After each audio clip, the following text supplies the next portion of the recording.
Okay, so I'm here on a Mercedes C280. It's a 1999. It's also known as a W202 platform.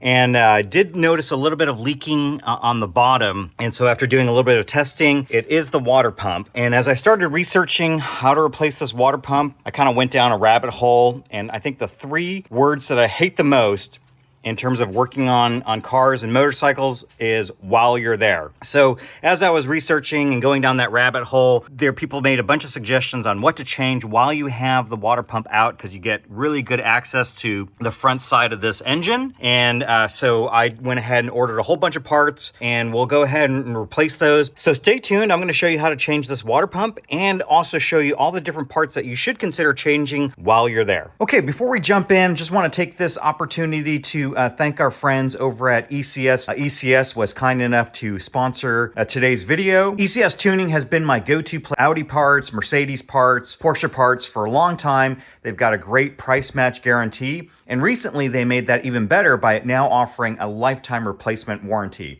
So if you need anything for your Porsche, Audi, Mercedes, VW, definitely go check out ECS Tuning. I'll drop links to all the products in the descriptions below. And with that, let's jump on in. Okay, so here's the kit that I picked up from AutoZone. And again, AutoZone has a free loaner program. So as long as they have it available, you can go pick it up and borrow it for about 30 days. And then they give you your money back when you bring it back. So this is the kit that I got. So we'll go ahead and hook this up to the expansion tank here. There's like a ton of little adapters. And you just find the one that fits. And then we connect that. And then we pump it up to about 15 PSI. And then we'll see where the leak is coming from. Hopefully it'll show the coolant streaming out from just underneath there. All right, and so according to this booklet here, the number one adapter is for Mercedes-Benz. So number one is this one. So we'll just grab this. This cap looks about right. And spin it. Yep, looks like a perfect fit. So that's done. Now we take this part here and connect it. It's a quick disconnect. So that's on, and then now I got to use two hands, but you just pressurize this until it's about reading 10 to, I'll do 15 PSI, and then we'll see if it holds, and if it doesn't hold, we'll start looking around for leaks. Okay, so I've got it up to about 15 PSI, and it's slowly starting to come out, and I can see drips coming out from down there. You can see it, I can actually see it dripping. It is definitely coming from the water pump. So you can see it starting to stream out there, but it's actually just streaming out. Is it the water pump or is it coming out of the thermostat housing? I think that's the water pump. So I'm gonna relieve the pressure because now I can see exactly where it's coming from. It's just, okay, so now I can definitely see where it's coming from. So on second inspection, it looked like it was actually coming out of this radiator hose, upper radiator hose. So all I did is I tightened the clamp a little bit and I repressurized the system. It's at 15. So I'm gonna give it 10 minutes to see if it's still losing pressure. Because if it is, then it's a leak somewhere else. But at least it's not streaming out like it was. So that might have been the cheapest fix I've ever done, which is just to tighten the clamp. Given the age of this vehicle, and because the parts are already on the way, I may just replace that water pump anyway. It's pretty old and it's been on for a while. So I may just do that to prevent, any future problems. But so far, I don't see it leaking anymore. And the pressure's starting to drop a little bit, but it's dropping a lot slower than it was. So let me give it about 10 minutes and see if it keeps leaking. Well, I'm back underneath the car and it looks like it's still dripping, but I think it's just from the radiator drain plug.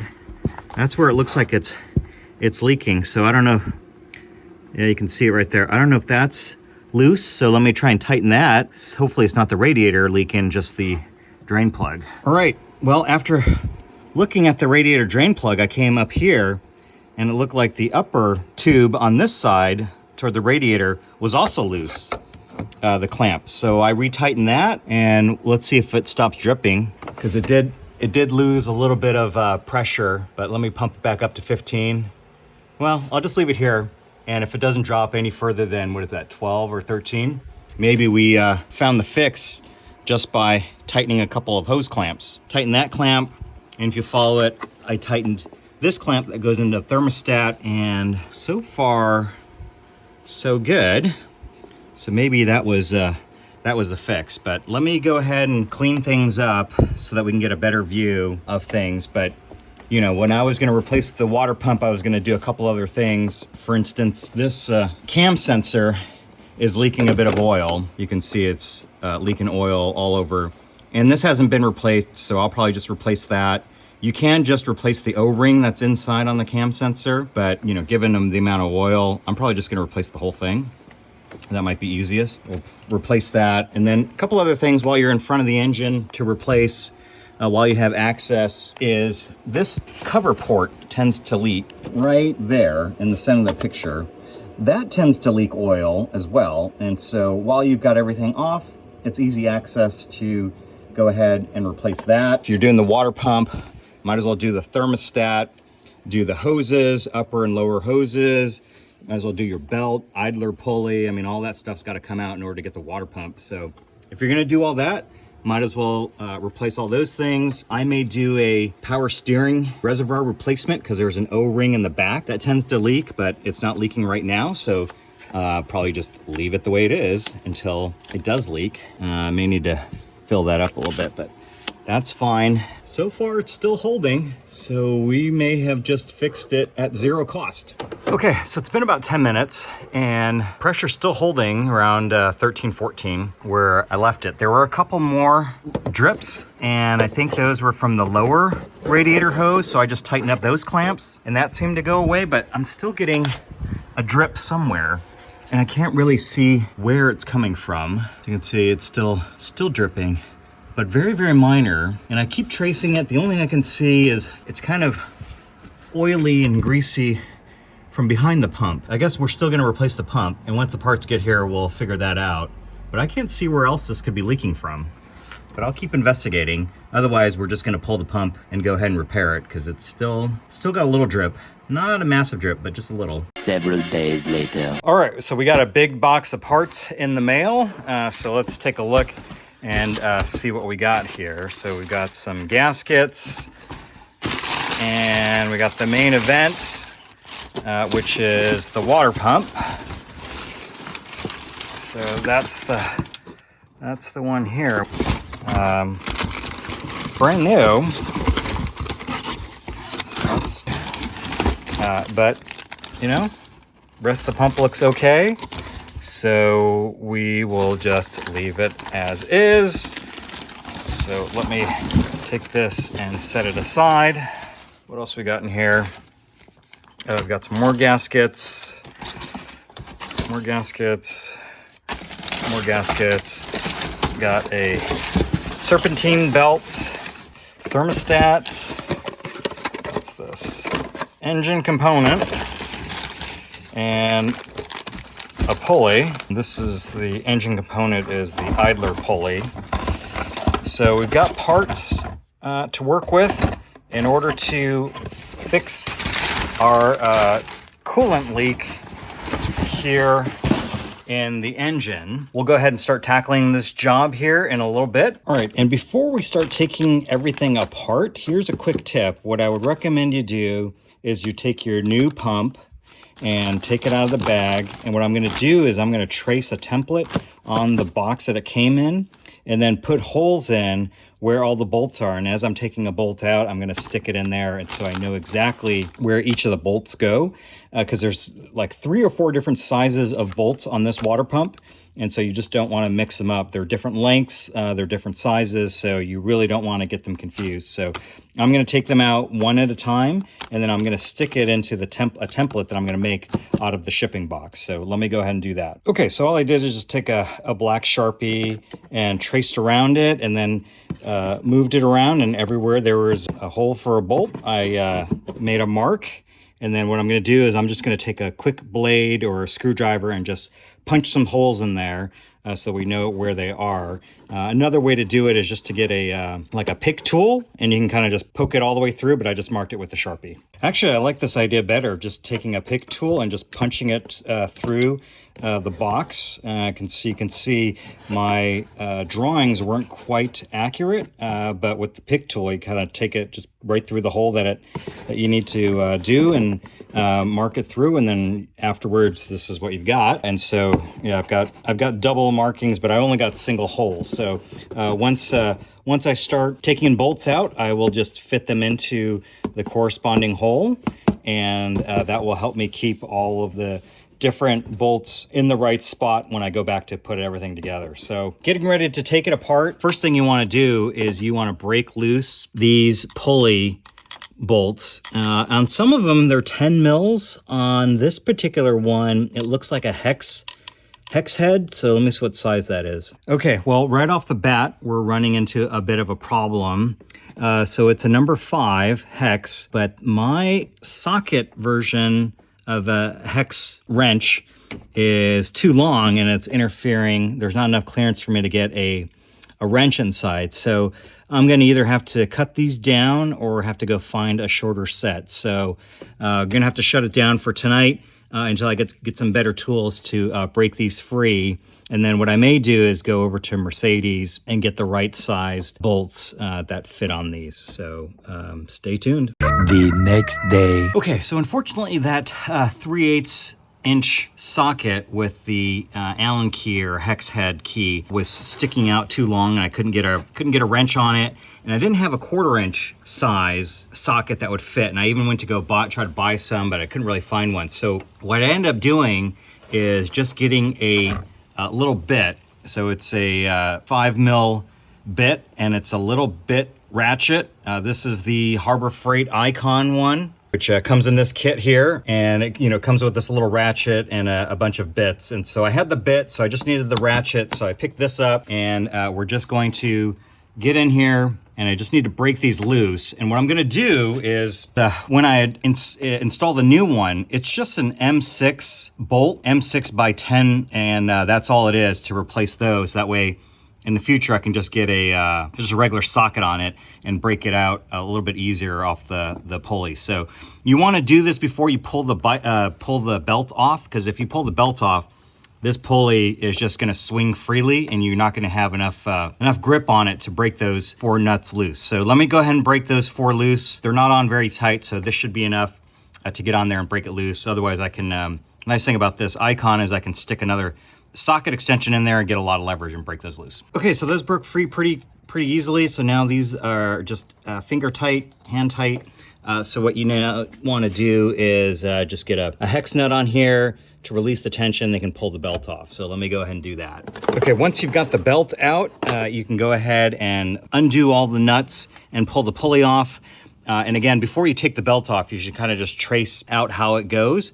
I've got the manual, and it shows me exactly how the belt goes back on, so I didn't do that, but that's a quick tip. You just want to make sure that you get the belts routed the right way. Otherwise, you're definitely not going to have any tension. So anyway, all you got to do is just put pressure on this tensioner, pull it up a little bit, and it should slide right off. So let me get the pulley off, and we'll keep moving forward. Okay, so this car has about 180,000 miles on it, and it's still spinning freely, but you can kind of hear it, and there's a little bit of a wiggle in it, a little bit of play. So my guess is that the water or the coolant that I'm seeing is leaking out somewhere between and through the shaft. But yeah, it's got, I don't know if you can hear that, but it's got a little bit of play in it. So anyway, so we're gonna go ahead and remove it. But now that you've got the pulley off, it gives you access to all these E-Torx, external Torx bolts that we need to remove. And as I take them out, I'm gonna stick them into the template that I created, but I've got to first drain the coolant. So let me go ahead and do that. All right, and the Mercedes has a lot of coolant. So you want a big drip pan. This is, I got this, I think, at Harbor Freight. It's their cement mixer pan, but it's great for collecting coolant. So you just want to get underneath the car, and you will see this red plug right here. and that's where the coolant drains, and it's got a big slot so you can get a big screwdriver in there, and you unscrew it, and I'll start draining the coolant. So let me go ahead and do that. And then once it's open down there, you hear it's only dripping very lightly. So what you got to do is get up here and open up your coolant cap, reservoir cap, and it should start to drain more quickly.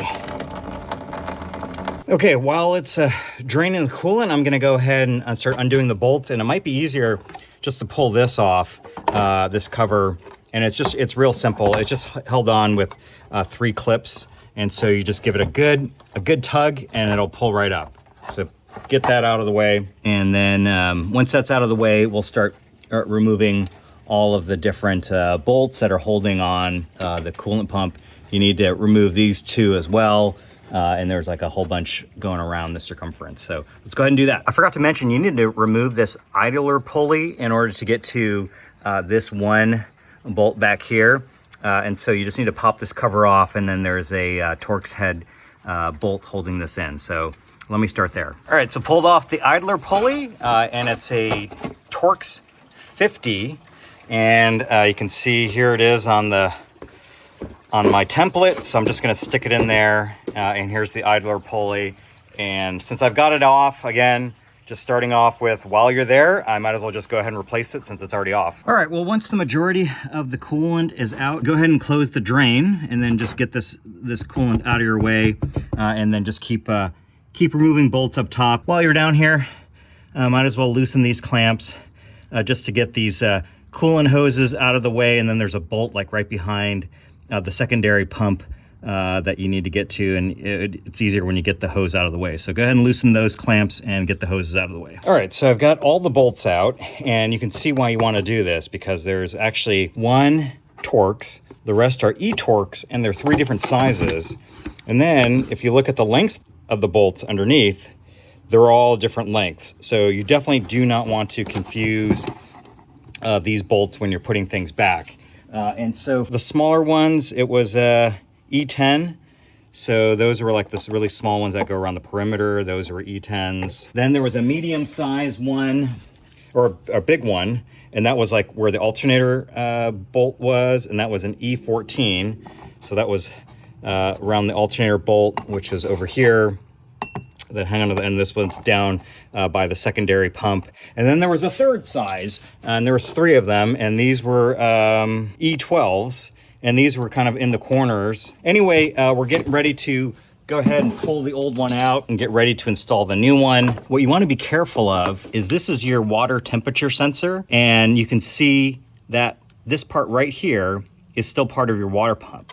So you need to kind of tilt it that way, kind of rotate it that way, so you can get that hook around the water sensor. So let me just show you on the new one what I'm talking about. Right at the top, so there's this part right here, and your water sensor is sitting right in front of it. So if you pull it straight out, you're gonna break that water temperature or coolant temperature sensor. So you basically want to maneuver, kind of rotate it, and then come around it. So let me try and do that. Won't be able to get it on film because I think it's just too difficult to try to do. I may just take the sensor out just to kind of give myself a little, well, at least the plug anyway. Get the plug out of the way so I can get myself a little more space. Well, I was trying to pull the plug out, and I was worried about breaking the housing or maybe pulling the wires out. So it's actually easier just to pull the coolant temperature sensor out of the housing. And all it is it's held in by this little clip here. And so you just get a little pick tool at the top and just pull it up the top. And then this coolant temperature pulls right out. And looking at it, looking at the condition of it, this is one of those things where while you're here, you might as well replace the coolant temperature sensor. So I'm gonna go ahead and replace that when I put everything back together. But again, while we're here, might as well just tell you the other things that I'm going to replace or think about replacing. So you can see I've got a little bit of an oil leak here, and this, I think it's coming from the cam position sensor. There's an O-ring on the inside of this, and it's really easy to take out. There's just one Torx bolt holding it in, if I can show it to you. Right there, just one E-Torx, external Torx bolt, and you just take that out, and the sensor will come out, and you can take the O-ring and replace the O-ring, or in this case, what I'm gonna do is I'm probably just gonna replace that whole sensor. Again, this car's got 180,000 miles on it, and it's never been replaced. Same with the water pump. It's the original water pump, so it's been on for a while, so it's time to get those things removed. And then while you've got the belt off, it's actually really good access to this, which leaks a lot, and this is the oil test port, and that tends to leak a lot. There's a gasket behind it. Again, you can see just a couple of external Torx bits. You pull it off, there's a rubber gasket. You replace that, bolt it back in, and you should stop some of your leaks. Again, I will put links to all of the products and part numbers that I'm talking about in the description below. And then at first, when I was doing this project, I thought my power steering pump or reservoir was leaking, but it's actually very dry. But again, it's another thing where since you're at the front of the vehicle, you might as well replace it since you've got access to it. This one's not quite as critical. This one's kind of out there by itself, but definitely you want to get this oil port replaced while it's out. I did it a long time ago, and the belts were in the way, and it'd have been a lot easier if I just took the Serpentine belt out of the way, had great access to it. But if you haven't done your belts in a while, good time to do the tensioner, idler pulley, and again, since I'm doing the water pump, we'll do the water pump. But those are some things that since you're here, since you're already got the car, you know, not halfway apart, but a decent part of it apart, you might as well just go ahead and replace those things. So coolant temperature sensor, camshaft position sensor, oil port test gasket. All right, so the old pump is out once you get all the bolts out and disconnect the hoses. And here is the old one. And you can see it's in not horrible shape, but it's definitely, I can't really tell if it was leaking, but I'm definitely leaking coolant. So I really can't tell where it was leaking. This pump has been in here for 180,000 miles, so it was probably time to replace it anyway. I'm gonna go ahead and clean up the area. I probably should have cleaned it before I took it apart, but hindsight's 2020. So in the future, you should probably clean out your engine bay so you don't get any debris in, but a little bit too late for me now. This kit came with 2 gaskets. It came with a rubber gasket and a paper gasket, and you can see this only came with this rubber gasket. So we're just gonna replace, one came in the kit, so we're just gonna replace it with the exact same type of gasket going back in. So let's clean it up a little bit, and then we'll start reinstalling everything. All right, and as I was taking out the gasket, there was a tear here.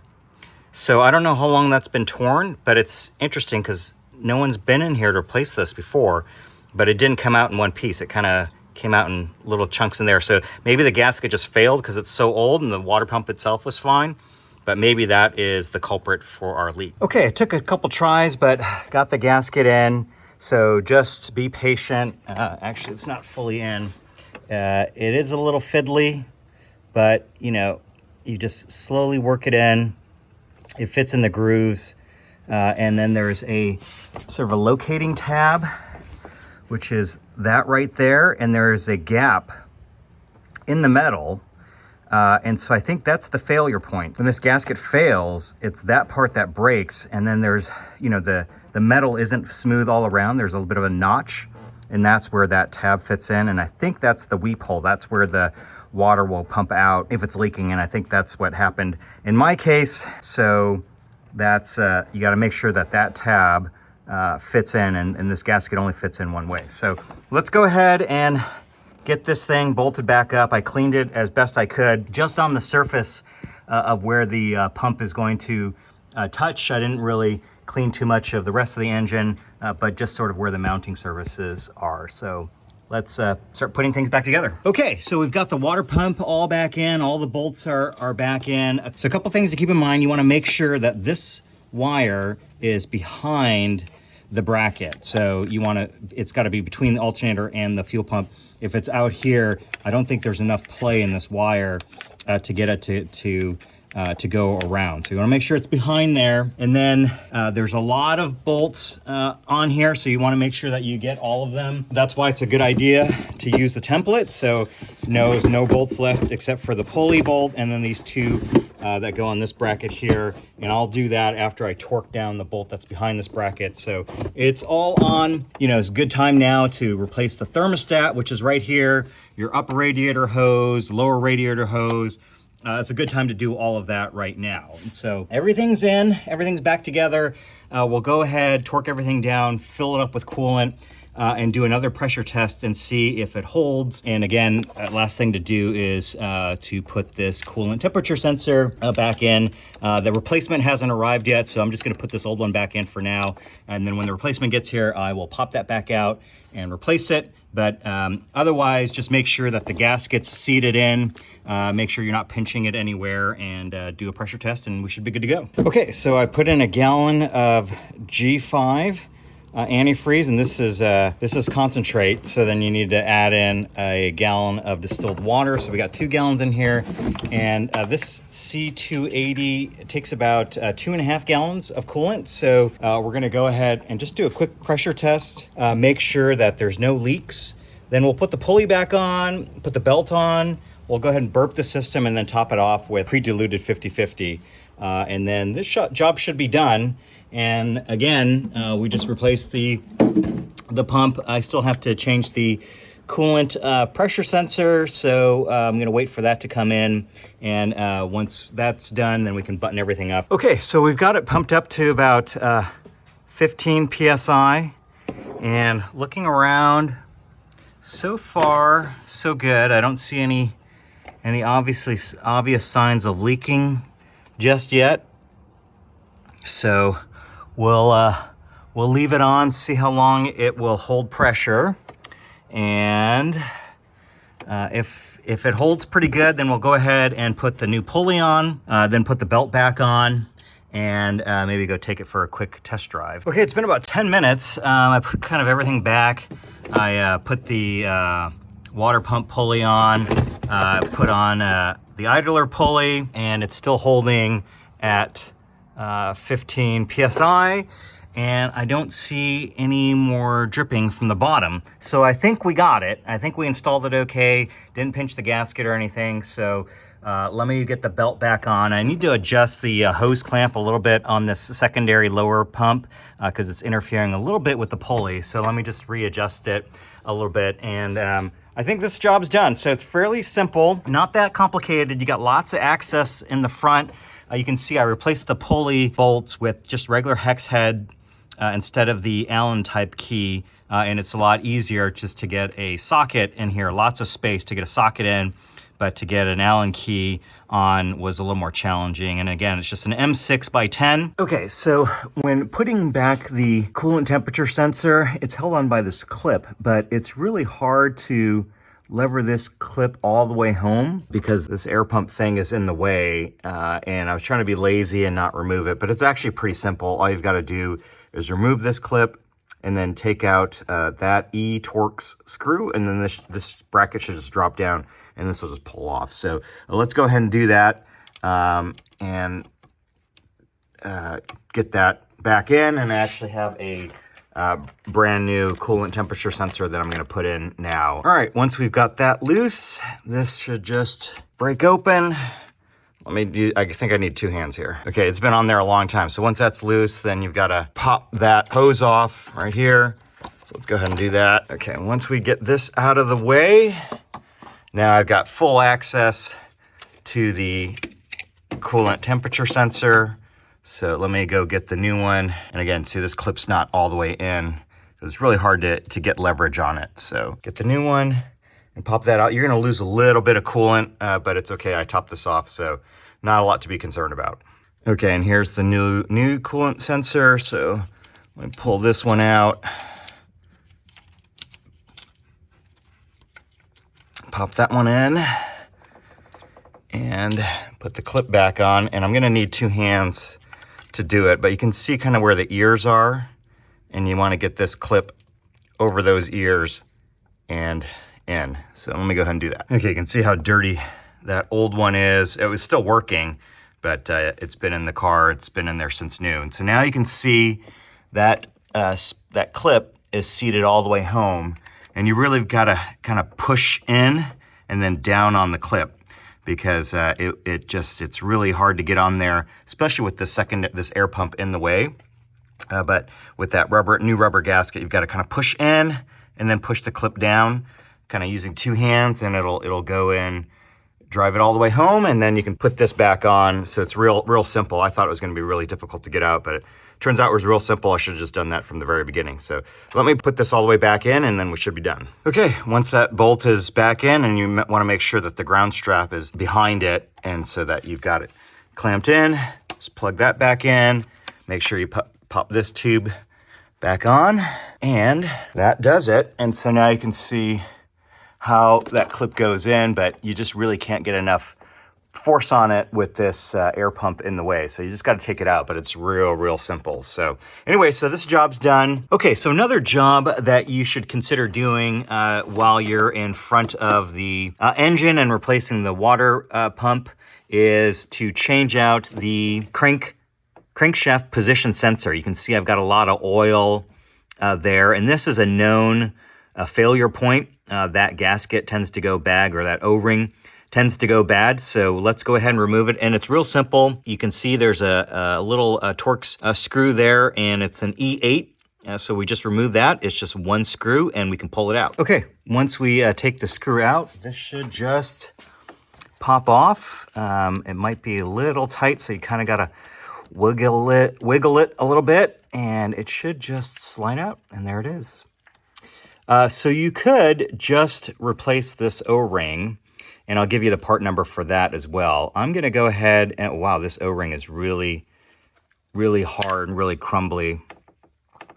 But I'm going to go ahead and just replace the entire sensor. So just got to unclip it from the back here, and I'm going to use two hands because this plastic is very brittle. Okay, so I've got this reinstalled. Put the screw back in. So just need to put this clip back in. You want to make sure that it snaps its way all the way home, and that's done. So hopefully that stops the oil leak that I've been having on this side. And then just to recap, I placed the seal behind this port here, which is real simple. Just a couple more screws, and then you can take this off with an Allen head, replace that crush washer, and then there's a gasket between here and there, and you replace that. And that resolves sort of, hopefully, some of the front end oil leaks that are very common on these M112 and M113 engines. So, and just to recap what we've done on this project, we've replaced the water pump that was leaking, and there's a whole bunch of things that you got to take out in order to get to the water pump. So it's one of these things that while you're there, you might as well just do it. So water pump pulley, you've got the idler pulley, you've got the tensioner pulley, you've got your belt, you've got your thermostat, you've got your radiator hoses, upper and lower radiator hoses. You would want to change your coolant drain plug. That's an area that tends to leak a lot. While this is out, you want to change your coolant temperature sensor as well, and that was right here. And then again, you want to just take out the secondary air pump. Makes it a lot easier. And since you've got a lot of the stuff in the front off, you might as well go ahead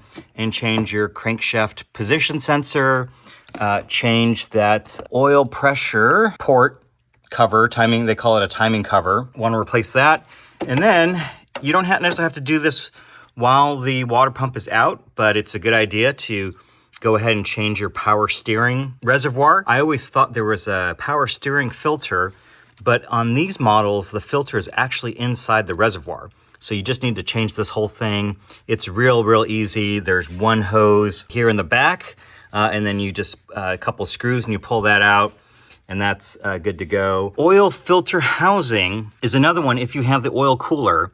If you have the oil cooler, there are some O-rings and gaskets that are in that you want to replace while you sort of in this area. Hopefully this saves you some time. It's one of these things that, you know, while you're in here, you might as well do all this other stuff so you don't have to come back here and do it all over again.